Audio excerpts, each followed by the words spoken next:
Please tell me you like it, because I'm going to have to tell the audience how much I like it. You are official with a whistle. You need to be wearing a whistle. You got the headphones, upgraded, gear there at your desk. I like it. Yeah, just so everybody knows, it's been amateur hour over here. So you guys have been listening to 1 year of amateur hour. We kind of tell you guys, hey, we're not journalists, in air quotes.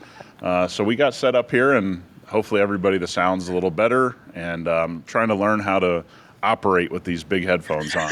But I do look official, Rob. You do. Look official. I told Nick as soon as he got on, because I had no idea he had gotten them already so quickly after I sent him the recommendations, and I legitimately said, I am very aroused by what I'm saying right now. Because you're dealing with knobs over there. You're like, oh, here's my gain. The preamp's good right here. How about the volume there? And I'm like, my God, you're talking my language. I hear you. You're talking my language. For everybody knows, I'm not the tech guy. Rob is. Yeah, no, not at all. Nor on the other podcast, Pints and Polishing, which you can hear every Tuesday. But Nick sometimes has to improv and does it by himself, and it works. Yeah, I did do it by myself. Marshall, if you're listening, another tech mess up on our end, but we got an episode out. Hell yeah. All right, we got to start with the fact that today, the day that you're listening to this episode, we're going to be launching the first YouTube video on our YouTube channel that's not a podcast. Can you believe that? Since December 2nd, 2024, it's been all podcasts. Well, it's almost like we're not really content creators. So you guys have just been following two guys that create some kind of content, but it's not actually YouTube content. I take offense to that as the person that makes most of the content that goes out on all of the platforms. But, you're right. And I actually had that in my notes today. We're not a build channel. People might expect, they come across it, we like the chats, and then they go through the catalog, and it's all, media personalities, which is what we are. We're journalistic media personalities. Hey, that is not true. According to the internet, we are. We're also experts in everything, and we're never wrong about anything. That's just what the internet 100%. says. I know. But we have the LX audio video finally going up. So I just kind of want to set the landscape and then get some of Nick's perspective on it. But we do want to do stuff, and we are going to do stuff with our personal vehicles and then other things that are related to the automotive world as year one wraps up and as we go, because the LX already has two other projects that's going to be coming to it. And then rolling into 2026, we're going to be doing some stuff with my GTI and then even more stuff with Nick's LX. And I'm telling him, hopefully, maybe, probably, he brings the M3 out of the garage because it needs some sun. It needs some TLC. Not TLC, it just needs some love on the road. And I'm sure you guys would appreciate it. So for those that are interested in the, what would you categorize it at? 100 series, the LX, the Lexus world, all of that. This is the video for you, right? So this is my call to action to you guys, and I'll hand it over to Nick, is if you are into that platform, great. This afternoon, 6 p.m., it'll be live on the YouTube channel. If you're listening to this or watching this after 6 p.m., it's already live. Please go watch it if you're into it. If you're not into that platform, still give it a like, a share, something that lets the algorithm and our big tech overlords know that you're going to be interested in those kind of videos.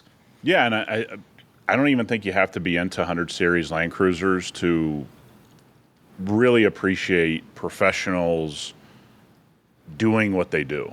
Right? These are the type of people, and I know we're going to get to the Jim Farley story that he now magically wants to talk about techs and, all these people in the ecosystem that they're missing and all this. But guys, we've been saying that I've been saying it for years, that we're losing professionals. Mm-hmm. And when you see the kind of work these guys do and the things that they're responsible for, I think it doesn't matter if you're into the platform. Again, is that promoting our video? Yeah, but I'm dead serious, guys. These guys are refurbishing a 22-year-old sound system with factory parts that they have refurbished, not by the factory. They're doing the refurbishment through their ecosystem, and just that part alone, it's definitely worth it. Now, if you're really into the 100 series Land Cruiser, this is right up your alley.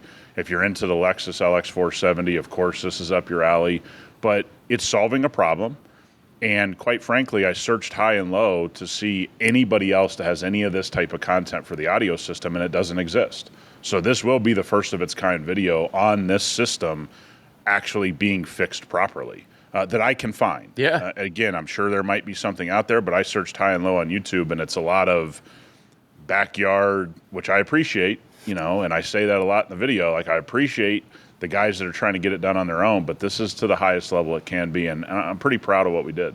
Yeah, you found the guru of the gurus. A lot of people think that, they'll think of names that are related to the speakers and the audio system of the car world, or even the of the actual manufacturers themselves, and then, little do most people know, there's a guru behind the scenes of all of that takes care of those things for those people. So it's a really, really cool deep dive into how it was set up and what went into just getting what's already in there. Because one of the big things that you made a point of is that this isn't just upgrading speakers to new speakers. You literally, and that was, I don't want to spoil it for people, but a lot of these things live on, and you're going to see how they get to live on through the process that Nick went through in his vehicle, and not anyone else that I've seen has gone through. And that was one of the coolest aspects of it that I didn't realize until after. And here's the thing: we need to celebrate this. I mean, if you want to, I don't care what platform you're into. You know, if you're into GTIs, if you're into vintage Ferraris, if you're into old Hondas, it doesn't matter.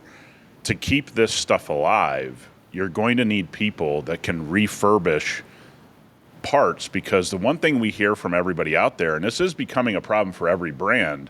I just had a guy, we dropped an LS430 video and a Lexus LS430 video, and the interesting part about that video is the guy says on there, hey, I have one, it's a premium, I love it, but it's becoming harder and harder for me to keep this thing on the road. And I think that's a disgrace to Toyota. Mm-hmm. I think it's a disgrace if Honda, and Honda, has said, hey, we're going to go back and make some heritage parts and this and that. There, I got to give a shout out. Hoovy's, bought his dream Mercedes, and it's at the vintage Mercedes shop. And dude, they're making parts, and they're talking about what it costs to build dies, to build a gas tank, and you go, guys. But that gas tank now costs $10,500. Jeez. You know what I mean? Because they got to make the die to make that. And I'll say this willingly to anybody. Like, we have to celebrate keeping these things on the road, especially you guys that are enthusiasts. We need people that can refurbish parts. And I don't care if it's a speaker, if it's something in the engine. It doesn't matter. If you want to keep these things on the road, something drastically has to start changing where we appreciate these professionals that can do this type of work. Yeah, I don't know if it's because we've been talking about it, but on my personal YouTube algorithm, I'm getting a lot more of these craftsmen that are just bringing stuff back to life, or they're repairing things, like anything from shoes, which is so crazy sometimes. Hey, by the way, you got the cobbler ones too? Oh, dude, you got those too? 100%. Oh, my. I found myself watching cobbler videos for, 15 straight 100%. Minutes. Yeah. Fascinating stuff. One of the coolest things that I ever saw in my life was when I went to Italy. The people repairing shoes, like, they're in these, like, real small shops. Most of the people are, like, they got a young person in there, which is, like, a grandson or something like that, or a son, and they're, like, 85 years old. And you can just, like, sit there, and they're like, hey, come on in, have an espresso, sit down here. Do you need some shoes fixed? But now that it's on the internet, there's all these people in the United States and globally fixing boots and what. I think it's awesome. Oh, dude. And we need to celebrate this. Absolutely. And the coolest part about the cobbler one, too, actually, all of them. I was going to say, I've gotten some people that all they do is like vintage audio, like receivers that you would have seen in the Brady Bunch. Right? So cool, man. Like, it's from the 50s, 60s, 70s kind of era, and it just looks awesome. And then when they finish with it, it looks as awesome if it would have like day one, but with like new lights and LED bulbs and new switches and everything. But it kept all of the classicness of it. And these guys doing it are young. They were young guys. As a guy that's in the middle of a home theater project, let me tell you right now, I would love to go back to 1980 and 90 when I could just plug some things in, because boy, oh boy, is it a lot different now. Yeah, you know what? And I hate to say this because I don't even know the scope of your project, but I can imagine. You could almost argue that you could have found better stuff 20, 30 years ago. Yeah, just easier to work with. And easier to work with, yeah. When you try to bury speakers in the wall and sound woofers in the wall, and then you got to rip stuff out, then you got to put it back, and then you got to have this and that. Look, man, there's probably some great home audio experts in our crowd. It seems like it's a lot of home audio guys are really into cars. It's sort of like watch guys or into cars. I'm sure you guys know a lot more than me. This is not my space. I paid a company. Let's be clear. This is not my space, and I don't have the time to deal with it. But it's been a large headache. I mean, it's been a constant headache. But again, I think it's a craftsman issue. And I don't want to, I'm not going to ever say the company's name, but when I think about it, I go, where's that 65-year-old passing down everything to do to get it done right the first time? And we need to start celebrating it. And look, you're going to bring up the Jim Farley thing, which I think he misses about 90% of the story, but at least he's starting to talk about technicians as well. Yeah, so I'm going to give a shout out to Chris, who sent this in an email. So we'll get to a listener email here sooner than we usually do in the show. If you're new to the show, we do that towards the end of the episodes. And Nick and I discussed this one and another one too. So there was two of them, but I have the one that Chris sent here just because that was the last one Nick sent me. And I want to play the the actual video itself, and by all means, raise your hand, Nick, whenever you want me to pause it, because this was an interesting topic that isn't getting enough attention in the direction I thought it would have. But here, let me play it for everybody. I woke up, there were 6,000 bays in our dealerships with no technicians. So can't get my car fixed. Nope. 2 weeks. Average wait is 2 weeks. Not because we don't have the parts, we don't have the mechanics. Workers, construction workers, farmers, all the people that move things, truck drivers, rail workers, and people fix things, plumbers, electricians, HVAC, all the people that basically work with their hands. Why is there a shortage of these workers? Well, it's a complicated problem, but there is, let's put it that way, literally 1 million openings right now. Technicians in dealerships working on cars. At Ford, we have 6,000, probably 400,000 repair technician shortages across the economy. First of all, you just said a bunch of numbers. productivity has not caught up with the white collar. In fact, it's gone down over the last 20 years. Number two, the jobs aren't as glamorous as a white collar job from college. And I think the permitting and all the regulations has really stunted the growth of these kind of jobs. Okay, so you're going to hit every buzzword possible in that 60 seconds? That's called corporate media training 101 right there. And even then, it wasn't great. By the way, Ben sent the email. Not I was going to say, hey, My bad. Ben, your boy tried to. Well, no. Now I'm going to put Ben on blast. Ben put Chris Farley instead of Jim Farley in this subject. Well, we've been calling him Tommy Callahan on our chats. That's right, Jim Farley. So it's good that he wrote Chris Farley. Jim Farley, I love that the guy talks, man. I got to say that every time. I think he's talking to the wrong people. I think he's never pushed on things, so I think his sound bites sound incomplete. And that's what this is. I mean, Jim Farley knows what the problem is. The problem is flag hour. Guys having to work flag hour and not given salaries. You got dealerships, again. For all of you, the dealership should go away. Ford has partnerships with every single one of these dealerships. They're tied hand in hand. He wants to sit there and act like he doesn't know. Also, you don't have part shortages, Jim. Come on, man.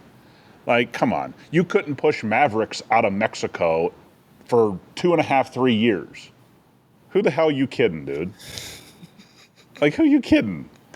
We all got to have a laugh. Come on, Jim. You guys couldn't build Mavericks when everybody was in demand for the Maverick. Come on, man.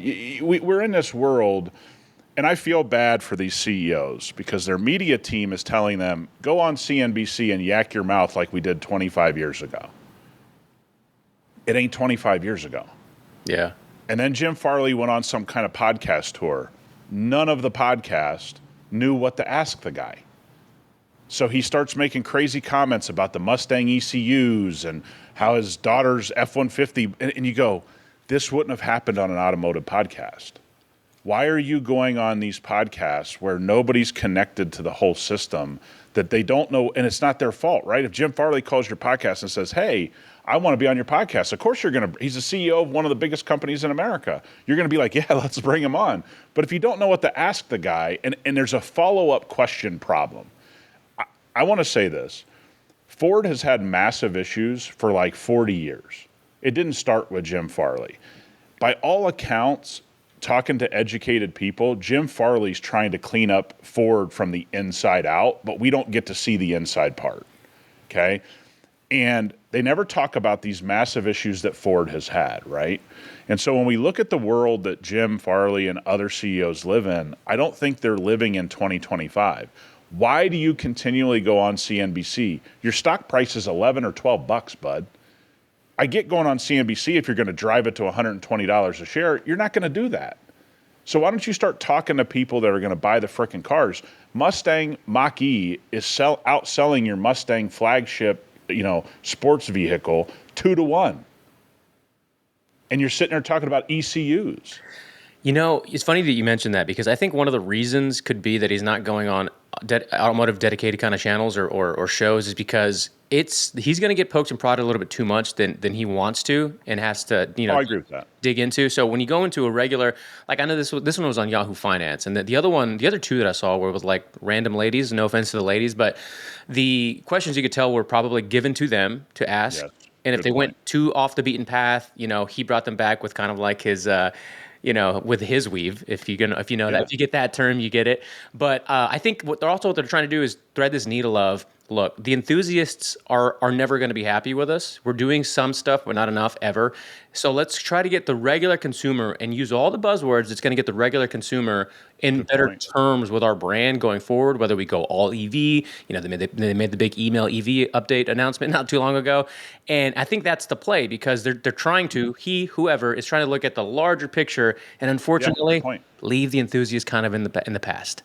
Well, and also, I don't think it's working the way they think. No. Right? Because you have this thing where he talks about Ford being this American company. One of your best-selling vehicles should be Maverick. It's being built in Mexico. You talk about how you got this $2 billion tariff bill that you're trying to negotiate with the administration. How'd you get a $2 billion tariff bill if you're an American company? Interesting. Because again, you're using American company as this thing that it really isn't at this point. And by the way, I'm not blaming them for that. Everybody needs to understand that. But you're using buzzwords while also in the next sentence saying, we got a $2 billion tariff bill. Well, you wouldn't get a $2 billion tariff bill if you were building everything in the U.S. the way that you just said 2 seconds ago. You're not really doing what you say you're doing, and you're making the problem worse. We all love that guys like him talk because we get to have conversation like this, which is like, unbelievable. Yeah. But you go, I think you guys need to rethink who and what you're talking about. Because again, I'm not saying you have to come to us to get to the enthusiast, okay? But you should come to us for a competent conversation, right? There's a very big difference. These conversations he's having are, the technician one is incompetent. He knows why there's a shortage. They're not getting paid enough, okay? They're not getting paid enough because there's this system called flag hour or piecework or whatever words you want to use, and it's completely screwing up the workflow of everything. But you're not going to hold, just like they did during COVID, you're not going to hold your dealers accountable. So here you go, guys. You want to blame the dealer, but their boss doesn't hold them accountable. Because Jim Farley and Ford Corporation is the boss of the dealership. You can sit there and think whatever you want, that they don't have an overlord, but they don't get cars unless Ford sends them. Right. So if Ford didn't send these dealers cars, they wouldn't have any cars to sell. So it's a partnership. We've all heard these adages of like how the tongue is like a sword or a blade, right? Especially usually when somebody's talking kind of ugly to you or mean. Well, when somebody's as slick as Mr. Farley thinks he is and might actually have been and still kind of be to some people, it's cutting twice, because it's cutting when he's speaking, but he's cutting himself too, because he doesn't understand sometimes how self-inflicting the wounds are of the dumb shit that he says sometimes. Yeah, and by the way, he's a really freaking smart guy. Yeah, you could tell. He's a really smart guy. And I actually like, from what I can decipher, some things they're doing internally to streamline their business, which is kind of nerdy stuff that's not worth talking about. Sure. I know he doesn't have an easy job, but you're building F-250s in Canada. Why?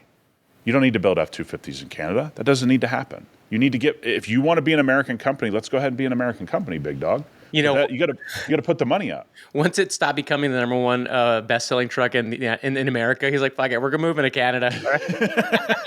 Chevy took over. We're out of here. Yeah, but look, I don't, for everybody wondering what he was talking about in that clip, though, there's a huge technician shortage.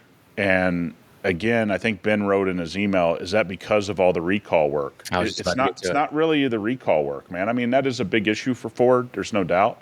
But you can go into Ford dealerships that have 10, 20, 30 bays, and it's like a Walmart with the checkout line. They got 700 checkout lines, but 2 of them are open. They just have a the whole financial incentive to become a technician. Cars are harder to work on. You got to move more things out of the way to get to the part that's broken. And by the way, you don't get paid except for whatever they budgeted that time to be. So if they say this job's going to take an hour and you take 2 hours, you get paid for an hour, right? That's how flag hour works. And so you got people rushing work. Work is less quality. That's a system that maybe worked 10 or 15 years ago when cars were easier to work on. It's not working now. And you have more technicians saying, I wish I had become an HVAC tech, a plumber. And once you can work on a car, going and being an HVAC tech you can go do that, in an afternoon for some of these guys. They're so talented and they can make a lot more money. Yeah, it's funny that you brought up the grocery store, like 7 aisles and like two of them or one of them work. What happened to the point where they're all self? So first of all, it was like people are checking you out. There's all these lanes, one person checking you out. Now you got the self checkout, a dozen of them, but two lights are on. You can't use the rest of them. Yo, I'm Hey, gonna lose my mind. Becky can't watch 10 self checkouts at once. Yeah, right. You gotta bottleneck this thing. You got to get all the IDs like for the alcohol or whatever. She's got to go Yeah. scan her thumb every 5 seconds. Yeah, you got to Doesn't turn make the sense. key. You got to swipe the card. I mean, dude, this is such a great conversation. But again, from the LX470 video to what Jim Farley just said, we are losing the men and women that can do this work. And we've told a lot of the guys that are into more vintage cars, which, once you get to something's 20 years old, man, you're into a pretty, it's not vintage like a 1950s, but, your car gets 20 years old, less and less people can work on them, less and less people know what they're doing. Most of your technicians, are really young at the dealership or whatever. They don't know they've never worked on a car like yours sometimes. And you start to run into real issues, man. And all of us are going to probably have to start working on some of these vintage cars. And I'm the kind of guy, man, I haven't wrenched a whole bunch on cars. Yeah. And so it's going to be a learning process for me, just like everybody out there. But I think we're headed that way. I mean, we are in such a shortage. It's great he's talking about it, but he has the answers. They don't want to talk about it.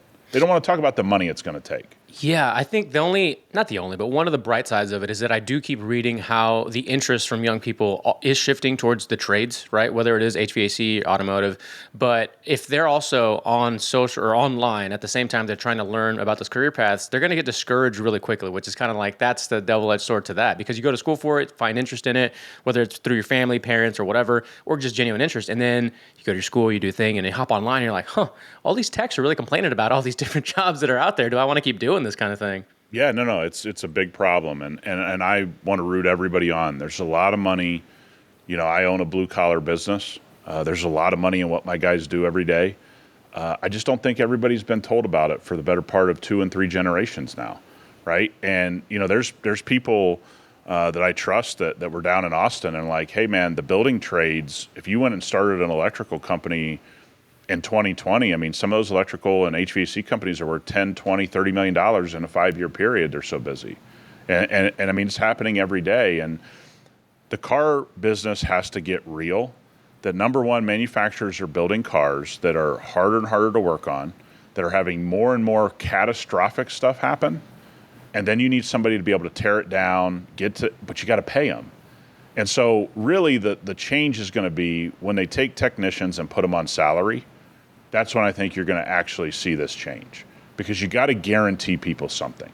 You can't just keep doing it this way. But Jim Farley, I mean, probably to his credit, doesn't want to throw his dealers under the bus and go, hey, this whole ecosystem that Ford and our dealer network has made, it doesn't work anymore, and we need to start paying salary, probably need to start with signing bonuses. I know somebody that used to own one of the biggest heavy equipment companies on the West Coast. They recently sold it for a few billion, that's a nice payday, I'm assuming. They were paying $30,000, $40,000, $50,000 signing bonus to get, heavy equipment techs. They've been doing that for the better part of the last decade. Here's a question for you that's more like historical opinion, or you might actually know. Is there any example, maybe I'm just forgetting it, but is there any example in the automotive world where an executive, we'll just call whoever the top dog was of any company at a time, that went as far as to say, I'm going to cut my salary in half to make sure we don't have to lay off people, give people, better. I'm sure, but you guys all got to remember, and let me say this very clearly, even if somebody takes a $1, the proverbial I have a $1 salary, they're making it up exponentially in stock options. They ain't taking a hit. And the reason I bring that up is because I've grown up loving gaming. My kids love to game. Outside of sports, like they'll practice more so they can game more. Like, so which is great. Like, that's a great trade-off for me. So when I was 20, a long time ago now, it sounds crazy to say, I was a manager at a GameStop, and I think it was around the time Wii was a big thing, or Nintendo in general had a lot of things going on. And whoever was running the show at the time, and please correct me in the comments if you got some gamers that listen to the show. I'm sure a lot of you dads and people love gaming. Whoever was running the show was also a developer and was also a coder and had also helped a lot of things come together for Nintendo at the time that was struggling. And the story goes that he himself literally cut all of his compensation in half to make sure that the developers and the people that needed to get these systems and games out at the time didn't lose their jobs and they were able to finish the projects. I don't know if that's ever really happened in the car world to that, if it was that authentically. Well, I think there's actually a bigger problem. You go to a really good point here. I think a lot of executives haven't come up through the ranks the way that they should. I mean, we're seeing that here in Las Vegas. I mean, the stuff that's happening with the casinos, everybody for generations that used to run the casinos, they started as, hey, I was a blackjack dealer, and then I became a pit boss, and then I became the manager of the pit bosses, and then I went up into the C-suite, and so they knew the business head to toe. There's a huge problem with that in every corporation, by the way. I mean, you can see, look at the Starbucks fiasco right now, where they basically brought in a CEO, had no clue what he was doing. Now they're shutting stores, and they got a guy. I think the guy turned around Chipotle, who they've now hired, to come in and turn around Starbucks. And obviously, he's a smart operator, right? He's going to turn the share price around and turn the company's financials around. But that doesn't set you up for success long-term necessarily all the time. But those homegrown executives, that's kind of a thing of the past. Mm-hmm. In a car business, they do come up a little bit through it, but did they start on the assembly line? I don't know that most of these executives did. And I don't want to begrudge anybody or say that I know that 100%, okay? I'm not saying that. I'm sure there's some out there. But there's something to learning the business. And this is why I think, college is so incredibly less valuable today than it's ever been, is because what everybody's learning is when that guy is 20 years old and he starts at the bottom of a business and then he becomes an executive, those companies tend to do very well, right? And it's very hard to predict an executive hire of somebody that's never done or been in that business, that from the bottom to the top. And I think that's going to make a big return. And that's another reason why if I 18-year-old guy listen to this, let me tell you, man, just go do something, get into a company, and I would say 10 years from now, you'll be an executive. Because I think more and more companies are like, yeah, we're done with this hiring somebody from the outside. John's been here from the beginning. We're just going to keep moving. That is becoming, and that's the way it always should have been. And that's what the generations long ago used to do. And that's how so many of those people did so well. They didn't move around a ton. They went into a company. They got promoted. And I really think that's making a comeback. And I don't even think it's making a comeback. I think it's here now. Yeah, I totally agree. And I can't name names, but I have family that work in some of these bigger Fortune companies. And the amount of stories I hear at the holidays, at whatever kind of gathering, of the amount of C-suite level people that are changing, especially people at the top, because they came from similar or maybe even indirect industries into a new one. And then it's a shit show. But because of the credentials of like some other industry, they think that they're just going to plug them in and it's going to work. It almost never works. Yeah, it's very difficult, man. I mean, and there's some talented executives out there. There's some people that know how to run companies, that know how to run operations. You could stick them into any company and they would be successful. That's a tiny percentage, man. And that's why when people bash executives, I go, well, what you hope is you got one of the good ones. Because when you have one of the good ones, your company that you're working for or that you like their product, that shit's going to work. Yeah. But you got to get in it's like a needle in a haystack, and we never really said that out loud. And Jim Farley is the perfect example. Jim Farley knows the problems. Jim Farley's now on this crusade to bring blue-collar work back. I love that. But Jim Farley's dodging the biggest issue, which is pay. Mm-hmm. And that's when everybody out there looks at it and goes, I wish somebody would have asked a follow-up question. And that's where I think their corporate team is not thinking this through and go, guys, if you came on something like Clutch Culture, I'd be like, Jim, I know what the problem is. You know what the problem is. When are we gonna talk about the pay disparity that's going on with the flag hour stuff, and how do we get these people on salary and make it a profitable business and make sure that the customer is handled? But dodging that issue and I think Mike Rowe does this a lot too, who's really into this thing. You got to start calling some people out. And by the way, they don't want to do that because some of those people are their friends. Some of those people are their executive friends. Some of those decisions they were a part of, right? So they don't want to bash themselves. And it's like, guys, we've made a mistake for a couple generations here. That's all. Just fix it. Yeah, you say some of these things aren't being said out loud. Nick and I will talk about these kind of topics often. And one thing you just said right now, like if you're 18 listening to this, or if you're, you have a kid maybe that you're listening to this that's around that age, and you're encouraging them to just start something like Nick said, doing that, it requires this thing that I call, and a lot of people are familiar with, being bought in. And unfortunately, it's like that's a dirty phrase these days. Like you can't be bought into corporate America or the corporate. Which I mean, you and I aren't in corporate America. We've done things in corporate America before, and then you kind of get out and you do your own thing, and it works. And it's not for everybody, but great if you make it work. But you need the people to be bought in, especially the young people when they're 18 or when they're 20, so that when they're their 30s and 40s and beyond, they're the people that know how to operate something, and they're not just shitheads. I tell people all the time, go look at In-N-Out. You started as a fry cook at In-N-Out. 10 years later, you're managing an In-N-Out. You're making $160,000 a year. Goddamn. You want to tell me you don't want to go cook some fries? Okay, man. Because $160,000 is coming. Because they're going to keep building more. Bucky said they get a $250,000 to just do the registers or the gas or something. So we had somebody that we knew that managed all the pharmacies in a region for Walmart. Mm-hmm.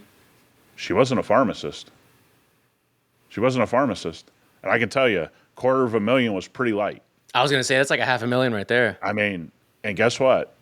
Before bonuses. Yeah. I mean, a woman wasn't that old, but she had started at the beginning of Walmart, worked her, used Walmart to pay for her education and all that kind of stuff. Stayed with Walmart, didn't go anywhere else, gets into managing the pharmacy, of a region, and all of a sudden you guys tell me corporate America doesn't pay off. I'm not saying it's great at the beginning. Sure. But we're not telling people what the 5 and 10 year plan is because they think there's no money in it. You and I know plenty of people that have become millionaires that are not that extremely talented. They just stuck with a company and learned the systems of the company and did what the company told them to do, and all of a sudden they're making 150, 250, 500, $1 million with stock options, and all they did was stick it out. They're not any smarter than anybody listening. They're good people that stuck it out, and they go, "Yeah, man, what a great life I got." Yeah, they got some good stick-to-itiveness about them. 100%. And like I said, the entrepreneur bros on the internet have made you believe that there's no money in any of this, and there's tons of money in all of it. Yeah. There's a lot of articles going around right now that my feeds are so weird, dude. Like because I watch them at different. I'm sure you're the same. You got the Eastern Bloc guys that are screwing up their cars. Yeah. By the way, that's the fundamental part of my. It's the cornerstone. The cobblers and the business is all like secondary to the guys. Oh yeah, that's a distant tenth. So there's these things going around where influencers, and please chime in if you have examples of videos. We'd love to maybe pull them up on the show, are quitting their influencer lifestyles to go back to the 9 to 5. I don't know if you've seen these videos. No. Dude, and I'm not even laughing at them because, I do a lot of stuff media-wise, and I have for 15 plus years now. But because you mentioned the entrepreneur bros and, these business bros online, they're good at telling stories. They're good at convincing you, with their words. Going back to Mr. Farley here, you got a sharp tongue, like they're very savvy, very, very slick. And they've made it work for them. And they make everybody believe that they can make it work for themselves. And then most of these being girls, they're like fashion influencers or whatever. They're like, yeah, I'm going back to a 9 to 5 because I just make way more money than being a fashion influencer. I always tell people, man, my first 5 to 7 years in business, I had job offers on the table to make considerably more money than I was making for those 5 to 7 years. And you got to hope you make it up on the back end, but 90+% of people don't. And so, stop listening to idiots like us online. No. Don't listen, Nate. Listen to me. Listen to us is what I say. Here's the thing, man. You know what would be cool? And look, I've shared this before, but a guy I knew who was the #1 most certified person in all of Mercedes-Benz, all he did was a service manager for a dealership here, and he made anywhere from $250 to $450 a year, depending on bonuses. Nice. And he never went to college, didn't work extremely hard every day, but he was so good at what he did. Techs loved working for him. It was the busiest Mercedes dealership service-wise. They did great work. He was great at what he did. That dealership paid for a country club membership and company car and all of this other stuff that he wanted, but he did all the certifications. He always did what they asked him to do, and he went on, put all of his kids through college, paid all the money, 3-4 kids, paid it all, for them, was making $250 when $250 was unheard of, okay? Now that job's probably every bit of $500,000 if he would have stuck around just base salary because of how much work they were pumping. Guys, there's a lot of money around the world. And again, I don't want to see this technician world. I understand why technicians are quitting. Don't get me wrong. I'm not trying to tell people to go into something unprofitable for them or something that they love. But Jim Farley and others need to start getting serious that there's a lot of payment issues that you guys need to rectify. And don't tell me it's not a parts issue. Okay, you have plenty of parts issues, my guy. Like, That was the first thing he said. It's not a parts thing. It's not a parts. The first thing he said. Of course, waiting 6 months on a taillight is not. It's not our issue. It's like, come on, Jim. You guys couldn't build your own vehicle. You mentioned Mercedes right now, and the work there, and then just I don't know why it made me think of the Porsche story that you told a while back. I want to know where that guy is that got that his people pretended to be him, and he took you. I'm sure they got fired. I want to know where they are, and I want to know where the guy is that took care of you. Or they're running all of Porsche. I'll look it up and be like, hey, that guy made it to the top of Porsche. They're the guys that are in charge of all these allocation programs. That, everybody's always going nuts about everything that's a mess. Yeah, exactly. Oh, that's so funny. All right. We'll stay on the subject of the kind of the car world and car sales stuff. And I had a video sent to me. We reference our good friend, not real friend, but we like his social, Bins and Bow Ties. And I don't need to play the whole video, but you've talked about how frequently people buy cars, right? Because we had early on in the show, like first couple of months, buying versus leasing, financing, paying cash, the same kind of conversations. But in this video, he breaks down some of the math where it comes to like population size. He talks about the population of the U.S., how many of them have licenses, and the people that are drivable age, and then breaks it all down to even to the number of like the thousands per year per month that buy cars. End of the day, you buy or lease, whatever makes most sense to you. Do you have any way of distilling that? Because in the comments, what rang true to me was that the people were just completely unaware of the consumer's habits. Also not knowing that they're typically in that consumer habit themselves. They don't keep the car typically more than 3 years, 4 years, and then they get something else. Yeah, I mean, I say this all the time. People would tell me how long people keep Toyotas and people keep Volvos and Subarus longer. Yeah, that's right. You were saying that during all the videos. People just don't know what they're talking about. And again, this is what hurts the consumer. So for everybody following us, consumer hurts themselves more than the dealership or the manufacturer. The consumer signing on the dotted line, coming in and having negative equity, and then rolling that to another car. I mean, I know guys that have rolled negative equity on 5, 6, 7 cars ago.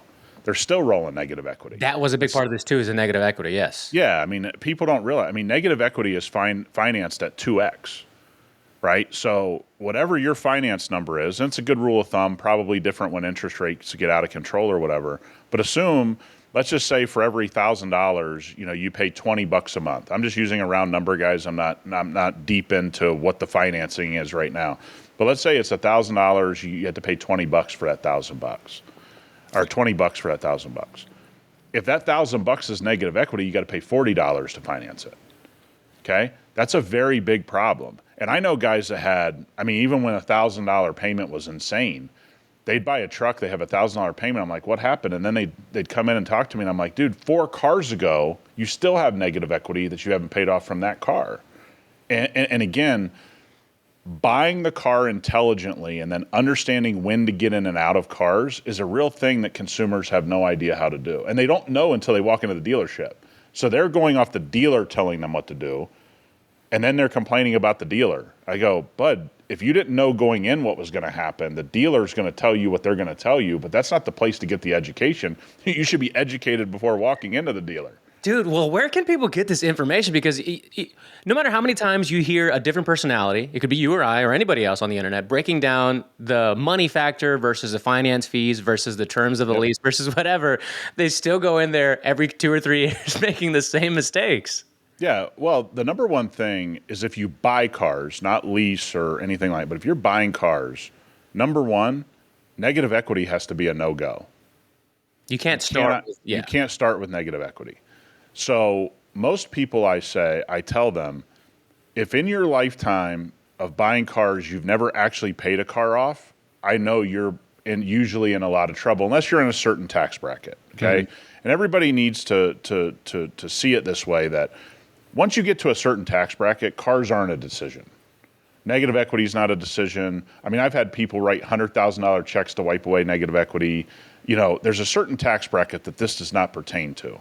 But the average middle class or below, The real thing is to get something paid off that you've taken care of. If you're going to be buying cars. Now, if you are in the leasing world, hey man, find the best lease deals, get them at the time, make sure you stay within your mileage, and call it a day. I mean, leasing is really straightforward. This is your payment.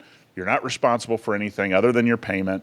You're going to turn the car back in, make sure you don't screw up your lease, make sure you don't, curb all your rims and scratch up your car and all that kind of stuff that you can get dinged for. Don't go over your mileage allotment.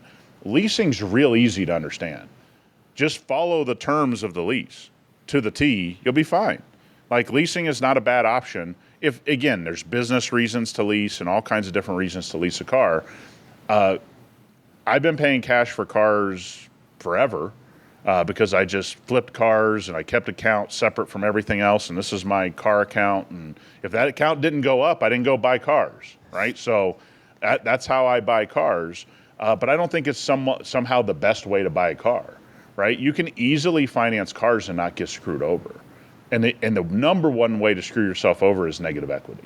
One thing I don't think I've heard too much people talk about is those that come to the end of the lease and then they have different stories of like they chose to, buy the car or what the better option might be depending, I guess, on the car, I guess, in that situation. Yeah, so you have to find out at the time. So let's say you get to the end of the lease and your buyout's $30,000 and you have to finance it.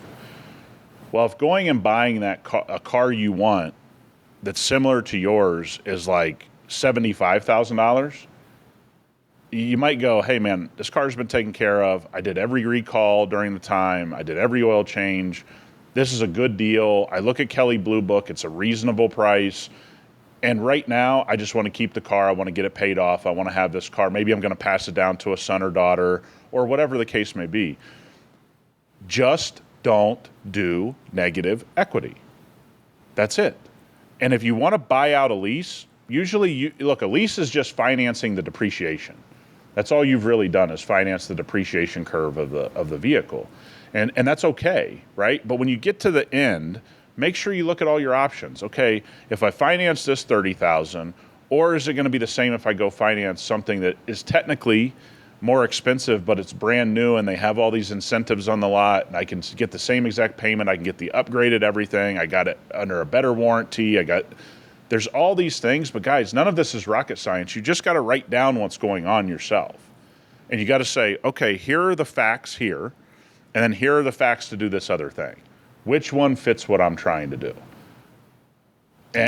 But here's the thing. You got to do that exercise. Yeah, you got to mentally and actually do it when you have that, in front of you. So I don't know if anybody's ever heard this. There's a lot of things in a lot of different world where people say something like this. Compliance is the science. Oh, that's a good one, dude. That one's old. I haven't heard that in a long time. Compliance is the science. I used to hear that in the bodybuilding world a lot. Like, here's the thing. You and I know about guys cutting weight. The guys that miss weight don't comply with what they were supposed to do. Look, Kevin Gastelum looks good at any weight. We can all agree on that, okay? Even if he's missed every weight for the last 8 years. No offense, I love Kevin Gastelum. I'm just saying. Yeah, but it's, again, he's not complying. He's trying to cut too much weight. I mean, look, I know guys, myself, I could tell you this. I can cut 22 pounds in 24 hours if I really need to. Okay? Not today, but I've had that in my past. Okay. Can you imagine Nick at this age being like, you know what? This Christmas, I'm going to come shredded to Christmas Eve. Yeah. 22 pounds in 24 hours was a possibility for me. And by the way, I did it more than a lot. Okay. So I would say to everybody that you have this similar situation is like, that's all unnecessary. That's not the right way to cut 22 pounds. That's not the right way to finance your car. You guys have to think about this. Complying with just good financial decisions is going to go light years ahead of 99% of people that walk into a dealership. And again, don't think leasing is bad. Don't think paying cash is bad. Don't think financing is bad. Find what works for you in the moment of, let me see what I want out of my car experience the next 2, 4, 6 years. And again, you're not going to guess that perfectly, but at the end of it, do not roll negative equity. Don't do that. If you do that and you get in the habit of doing that, you are going to get raked over the coals. And the only people that win are the banks and a dealership. That's it when you roll negative equity. But there's a ton of you guys are about to see a ton of great lease deals here at the end of the year. Dude, you sounded like when a parent's trying to talk to their kid, like, don't do that. Like, you're really warning them, don't do that. Like, here's the thing, man. I've had to do it a lot for people. some could economically doesn't matter. Yeah. Others, it was a real painful 2, 4, 6 years. You're And like, I'm going to lose more sleep. sleep over this than you are. You just don't know. 100%. Because I mean, I've had families in here. I've had somebody that got referred to me, and I'm like, oh, what we're going to have to do here is it's going to be painful. Like and again, your tax bracket is the decision maker that a lot of people don't want to hear. Yeah. All right. We got to shift into one of the topics that I thought we'd talk about way sooner because it's exciting news to us. I mean, most off-roaders, I think. Nissan officially makes the announcement, confirmed the Nissan Xterra is coming back, Nick. This I might actually get a lease on this. That'll be the first lease I ever get is get an Xterra just so I can feel nostalgia. Hey, your boy got an Xterra. What is that, about 12 years too late? 15 years too late? Where are we at on the lateness of this? What are you talking about? It's just a right. It's at the right time. We canceled the Xterra right when the overlanding market took off. It's like when Toyota canceled the FJ, right when things got hot in that marketplace. Those moves really should be studied when you say it like that. So the Xterra was the most egregious move in the moment. Whoa, look at the interior of this thing. This looks good. Hey, this isn't your dad's Xterra. No, or sister-in-law's. She had one of these. My mom had one of these for a little. Hey, they got rid of. I think they bring the plastic back. Bring the plastic back. No, what's wrong with you? Hey, why are they showing me an Armada? That's not even the Xterra. Are you sure? Infinity. This is the Infinity version. Wait, what's going on? No, it's Nissan Armada they just showed. What are you doing to me, Rob? No, look. Hey, who is this, Motor Trend? Yeah. Can't you guys get a pre-production model? That's oh, you're right. What is going on? They fooled us. Hey, Motor Trend, that's just garbage. Go down. Can you go down? Let me see the inside of this thing. I need the inside of this. Where are these pictures at? Do I have to scroll through individually? Oh yeah, you got to scroll over. Oh, they brought back the tailgate though. Yep, I like that. That's a big win. Honestly, that still looks pretty decent. If you see those today. I agree, man. Xterra was cool. Xterra was real cool. Love the boxiness. I mean, why are we such fanatics for these? Hey, look at your boy with the big boy bumper on there. I do like that. You don't like the horns though, right? Yeah. No, I'm out on that. Or the bars, or whatever you want to call them. Why did we only get 2 pictures of the new one and all the old stuff? Hey, Nissan couldn't have their they got rid of their design place out in California, so they couldn't mock this thing up. Damn it! I wanted more shots. Why did I get 2? No, I'm glad they're doing this for everybody. They know we're rooting on Nissan because I don't want to see less options for any of us. But that looks pretty good, man. That looks pretty good for everybody. Go check it out on YouTube if you haven't seen it or Google it. I think that looks pretty good. And now the question is, are you going to get the big tires on all of them? Because this is what Land Cruiser has messed up. Like, dude, just make that the base tire. Yeah. Well, the one that we just saw that we thought was it, but was an Armada. It has that Lexus problem where I don't know if it's of course it is. It will turn as a hybrid. It's going to have that really small, storage capacity. It's going to have the really, just I don't know, unnecessary base tires because it's also classy, it's also nice, but it's also an off-roader. Yeah, it looks good, man. They did an awesome job. I didn't tell you the Lamborghini Urus hybrid. The Lamborghini Urus hybrid. What about it? So I got in one. Yeah. I don't know that it achieves what I'm trying to achieve if I own a Urus. I don't know that the Urus buyer needs a hybrid. I think they're probably good no matter what the gas prices are. Yeah, I don't think chicks care that you have a Urus that's a hybrid. I'm just saying. I mean, I just go, isn't sort of the point, like when I start this thing up and, I drive it around, there's the Lambo noise. I'm not against it because I'm not the one buying it, but doesn't a Urus hybrid just sound wrong when you say it? Yeah, by wrong you mean gay. Yes. Yes. 100%. I mean, it looks cool. Don't get me wrong. I have it pulled up here from the car and driver. Hey, can you find the light blue one? The light blue one. Yeah, see if you can type in and get the light blue Urus hybrid. Well, what am I, Jamie up here? You want me to pull it up with lightning? Hey, Jamie, can you pull that up for me? Is it just called a Urus hybrid, or do they give it another little? I don't know. I think it's called an SE. Urus Lamborghini Urus SE hybrid, maybe, or something like that. How did you? Was it just like a customer car, or did you? Customer car? Hey, look, it's. I just don't know. This is where we get into. You and I would have voted for hybrids over full electric. I think it makes a lot more sense. I just think My question is, was the Urus crowd saying, "Can you get me a hybrid"? I can guarantee you they weren't. I can guarantee you I that just they're gotta mad assume that that there's they one weren't. there. Let me Oh, see. there it is. This one? Okay. Yeah, I like that. Yeah, looks good, man. Looks fantastic. really No, good. I bet you the people that own these now are more upset that it exists, you know? Rather they're like, great, now we're in the rest of the crowd of these other homos that have these hybrid EVs. Like, So it's just one of those things. It's like I don't know if I was really clamoring for a Urus hybrid. what are those going to run? Do you know what it runs? Is it going to be in the same ballpark of everything else? I forget what it was. I could probably pull the paperwork on it. I honestly forget. I have to know if it went up. Because, hybrids are supposed to cost more. Let me see.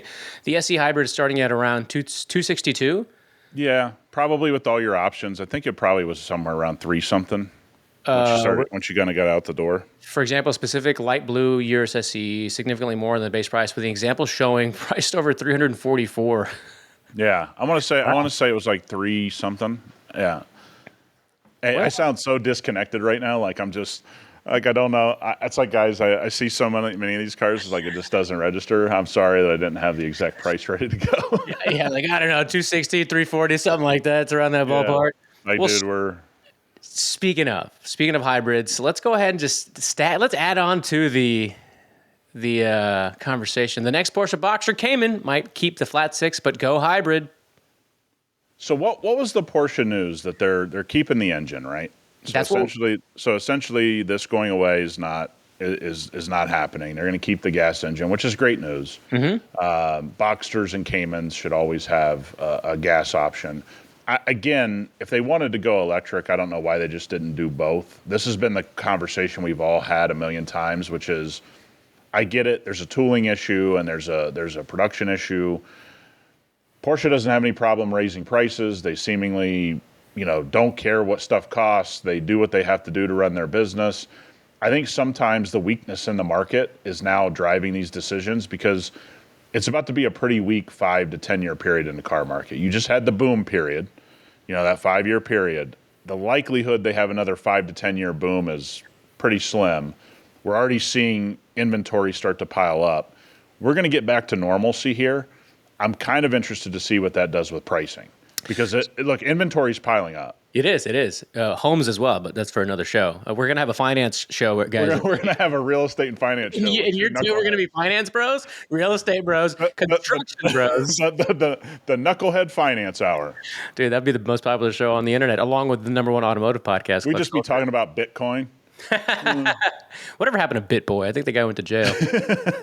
But that reminds me of two things. We're talking about Porsche and the hybrid. It's been a couple of months, but do you still have a couple of tabs open with a potential Nick Porsche in 2026? And before you answer, it's funny how I'm starting to see some people in the creator world talk about a certain model of car that you were like, that's the car to get.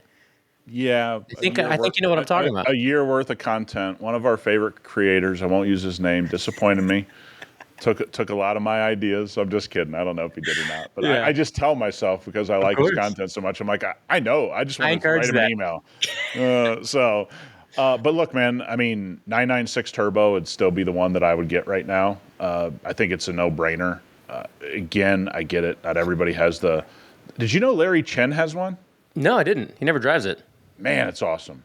He's got a really nice one. Got some sweet HRE wheels on it. Looks fucking awesome. Ooh. And I'm not a big fan of the cars he's a fan of, but that one, I was like, dude, that thing looks awesome. Turbo. What do you mean by the cars he's into? What is he into that you're not into? Come on, I'm not a big JDM guy.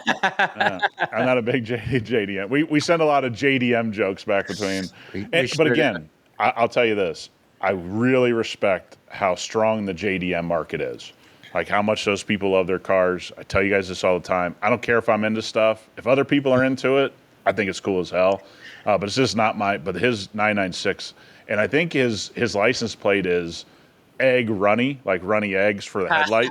That's funny. And I'm anti PLP unless they're really, really freaking good. Yeah. And his is really good. But I watched it. I'm not a big tall shifter guy. Obviously he brought some of that JDM, tall shit. I just don't think that looks good. I like something more stock looking, but I tell you what, man, it's freaking badass. Before we get to the last story of the show and we land the plane, I did see it was like a whatever year it was 2003, 4, 5 SRT 10 Ram. I wanted to get your opinion on those because I don't think I've ever asked you about those. Yeah, Hell yeah. Hell yeah. Is dude. I mean, look, it had one thing plaguing it. What? Stripes.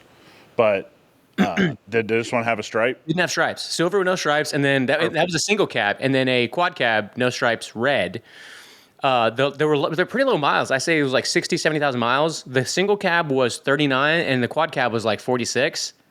I was like, wait a minute. Hey, you started running. You got that calcalibrator out. You're like, I did. I'm like, huh. Yeah, I think those are awesome. Manual V10. It's a truck. Yeah, man, I think it's awesome. Right. I had a guy that we grew up with. I never knew how he and his family afforded that, but damn, I'm glad they had it. You know what I mean? I was like, I don't know how you guys did this. Maybe you deal drugs. Maybe it's like a Breaking Bad situation, but I'm so glad this is the thing you picked. Don't ask, don't tell. Like, let's just go to school or wherever the hell you're going. 100%. Let's do whatever it is. Nice. All right. Look, we have, for the second week in a row, we have a Lexus announcement. All right. The Lexus Sedan that shocked the world is ending its run. This time, Nick can guess what it is because, I mean, we already know. It's the LS. It's the LS. So we'll be making clips of last week's episode, of course, soon, and now this one. You were just talking about it, and you know, we got some comments on the older stuff. Your thoughts on this move? Sucks, man. I'm a big sedan guy. I think it fits a lot more people than people think. I think it's just been the crossover took over. You know, the SUV took over. That kind of is what it is. And, you know, for those that weren't around when the 400 hit and the 430 went off, they basically took on every big dog out there. You know what I mean? Like, the LS 400, I was lucky enough to be around one growing up, and it was unbelievable, right? Because you had this thing come out of nowhere that basically was taking on the S-Class and the 740 or 750, whatever you want to call it, and you can't. This to me was like a seminal moment for the Toyota company because it showed their engineering chops at a time when everybody was debating whether or not, you know, Japanese cars could stick around. I mean, that was a real conversation. And now to see where Toyota and Honda and those kind of companies are, like, I just think it sucks anytime you lose something like this, but it's a business decision. They're obviously not selling as well as they want. I think there's a variety of reasons. I don't think Lexus has done a good job making the LS any cooler or anything like that. But, I mean, you kind of are what you are now. And they sell RXs every minute of every day, so I can understand that they're like, yeah, let's F this. Pretty much. That was a conversation in the boardroom. Like, you know what? We're over this. Well, this last picture I was showing right here, like, when you see this picture, please tell me the first thing that comes to mind. Let me pull it up again. So pimp. Like, is this not like an 80s drug lord movie, right? This is the poster for the movie. How dare you? How dare you? That was the guy driving to his insurance office, State Farm office, Allstate office back in the day. Yeah, well, he had heads in his trunk, though, from people that didn't. Hey, that trunk, you could fit a couple bodies in there. That was a big trunk. Huge. Yeah, look, man, I just think for those that weren't around, that was a hell of a moment in time. For those of us that have stayed up to date with the Lexus brand and the things over the years, and obviously I own 2 Lexus in my house, both SUVs now, which is why they're not building the LS anymore, because I don't own an LS, I own 2 SUVs. And by the way, one of them's 22 years old, so I still didn't buy the LS from 22 years ago. Yeah, wait a minute. I just put this together right now. Why don't you have one of these, sedan lover? 2 kids, man. Oh, no, that's a terrible one. It's a terrible reason, I know. Wow. But I'm part of the problem instead of part of the solution. I mean, it's like the American way now, right? Don't be part of the solution, be part of the problem. That's very true. I'm absolutely part of the problem. We're open about it, though. Yeah, I think it's a sad moment, you know, for guys like me that grew up like this. That was, you know, the S-Class, the 7 Series, the LS. Those were aspirational vehicles for anybody and everybody that was around there. Now, it depends on where your loyalties lied and which brand you liked, but that was a real battle at the top end of the market, right? And for guys like myself that couldn't afford those cars, you just would see him drive and you're like, man, that guy, what's he do for a living? Yeah. You know? Because I was at that age, I'd always wonder what everybody driving that car does for a living. I just assumed they did something awesome, but they were, like I said, probably an insurance agent, a dentist. They were going to their doctor's. They weren't, I thought they were like, just lighting the world on fire. They were just had a normal job. That's so funny. We always romanticize things way more than they, 100%. ever deserve to be. But again, back then, like luxury sedan, I mean, that's when Jaguar had a sedan. You saw people in these sedans, you're like, man, what's that guy do? That's true. It's not we always sound like we're trying to be nostalgic or whatever, but we can't help it. Like, it really is a time where, if anything, like if any subject, tech, homes, car, I guess homes is another one too. Like, you see some of these older homes and you're like, man, they just don't make them the way they used to anymore, right? There 100%. is a lot of truth. Yeah, they put insulation in the walls now. They didn't do that. They don't use lead paint anymore. Yeah, I think everybody that romanticizes old real estate has never had to renovate a house. It's true. Because let me tell you what goes out the window, romanticizing a house that you're renovating. Look, we're going to end real quick on Will. Will sent in an email as well. He sent us a picture of two key fobs, and he said, Nick talked about the GTD being the same key fob as the F-150. It reminded me of the most egregious example of parts sharing. The Aston Martin DB9 used the same key as the Volvo S60. And I don't have the picture up because it's in the email, and I don't want to show everybody's email, but I had no idea. It's the exact same Dude, key. I'm telling you, I love these, it's just like we talk about these, cabriolets that shouldn't have been built. Yeah. We could really start a podcast of key fobs that should have never existed for the car. There's these deep cuts of random car stuff that I think is so fascinating. Like, what a great find. And he probably is had that in his head forever. And he's like, hey, dude, I can't wait to send this in. I'm so appreciative of that. Because that is it's just this deep cut of things that only people like us would be like, what? Yeah. Is that really it? Because when you send it over to me, I'm like, huh? Seriously? Also, awesome. DB9, one of my favorite. DB9, one of my favorite cars. All right, everybody, reminder, today, this afternoon, after this podcast, 6 p.m. Central Time, go to the YouTube channel, Clutch Culture Podcast on YouTube. We're going to have the full video, meaning we are, like Nick said, not automotive journalists. We are not massive producers of a cinematic Netflix special series. We did an intro with Nick. We have all of the install that made sense to include, voiceover of Nick doing it and explaining everything that he saw, everything he remembered, everything that went into it, and then some. And that's our first one. Also, leave us a comment on there if you think we should title this series something else. Not just that one, but the example I'd given Nick, and tell me guys what you think, is calling these non-podcast videos something along the lines of Clutch Culture Adventures or something else, because when we do LX stuff, if we do his BMW, if we do my GTI, if we're at a shop and we're highlighting a shop or somebody that partners with us, they're still going to be on the same channel because it would be too big of a lift to just start a whole new channel, which, by the way, this channel is just booming. We're almost at 3,000 subscribers. In the last 7 days, I think we've picked up 200 subs, which is usually Hey, I want to put a call to action out there. Remember I sent you this text? I want people, if you own a shop, if you own off-road shop, a tune shop, any muffler shop, to send me T-shirts so I can rock them on the podcast. Because I know some of you about that on the show yet. I know you guys have some fucking badass apparel. I want to rock some people's stuff because I see some creative stuff out there. Yeah. I would love it if Jimmy's Muffler Shop sent me a Jimmy's Muffler Shop, it's just a badass shirt. So anybody got anything, just send us an email and we'll tell you where to send stuff because I think that stuff's awesome. We want to start representing some of you guys out there as well. So any support that we ever get, I think you and I have to repeat a million times. It's humbling and surprising. But dude, what a fun project with the LX. But we got something coming that we're going to be filming at the end of October. We got some other partnerships and things that are in the works. Guys, we're working as hard as we can for non-professionals that don't know exactly what they're doing. We're trying to get this all figured. Yeah, who have other professions going on at the same time, but we're doing it for the people. We're a man of the people. All right, great episode. Dude, we'll see everybody next week. See you guys.